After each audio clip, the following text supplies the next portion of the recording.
Ev dem û her demên we xweş bin hevalû hogirên hêja. Hêvîdarim û hemû baş bin. Îro Pazdê Gulanê ye.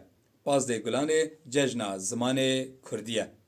Di Pazdê Gulana 1932 da li paytexta Sûrî li Şamê Mîr Celadet Elî Bedirxan kovareke bi navê Hewar çap dike.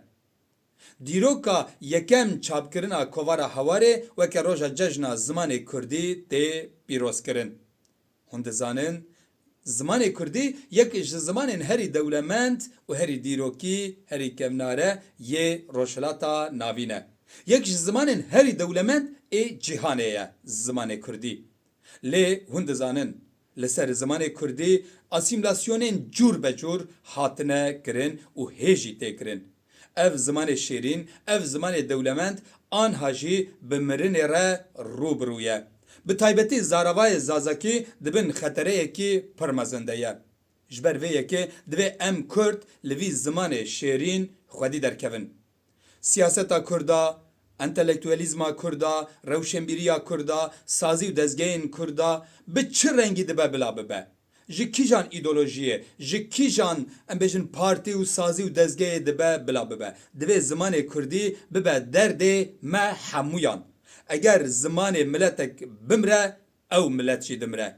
Niha sed welatê Kurda, sed dewletê Kurda çê bibin eger bi zimanê Kurdî nebe em ê çi bikin ji wî welatî, em ê çi bikin ji wê dewletê. Divê em li vî zimanê şêrîn, vî zimanê dîrokî yê ku bi hezar salan e mîrasa Xanî ye, mîrasa Cezîrî ye, mîrasa Baba Tahir e, mîrasa Elî Herîrî ye, mîrasa Mele Mustefa ye, mîrasa Seyîd Rıza ye, mîrasa Şeyx Saîd e, mîrasa Qazî Muhammed e xwedî derkevin. Eger em li vî zimanî, li vê axê, li vê dîrokê xwedî dernekevin, em nikarin li wan bavpîrên xwe jî xwedî derkevin. Bextê we me. Divê em hemû dest bidin hevdû yekem xeta me ya sor ev zimanê şêrîn be. Em vî zimanî biparêzin û bi taybetî bi zarokên xwe re bi Kurdî biaxivin. Zarokên xwe fêrî Kurdî bikin. Hûn dizanin zimanek bi zarokan mezin dibe, zimanek bi zarokan dewlemendtir dibe, zimanek bi zarokan ra dikare bijî. Bextê we me. Kurdino. Li vî zimanê şêrîn xwedî derkevin. Pazdê Gulanê cejna zimanê Kurdî li hemû miletê Kurd pîroz be. Bimînin xêr û xweşiyê de.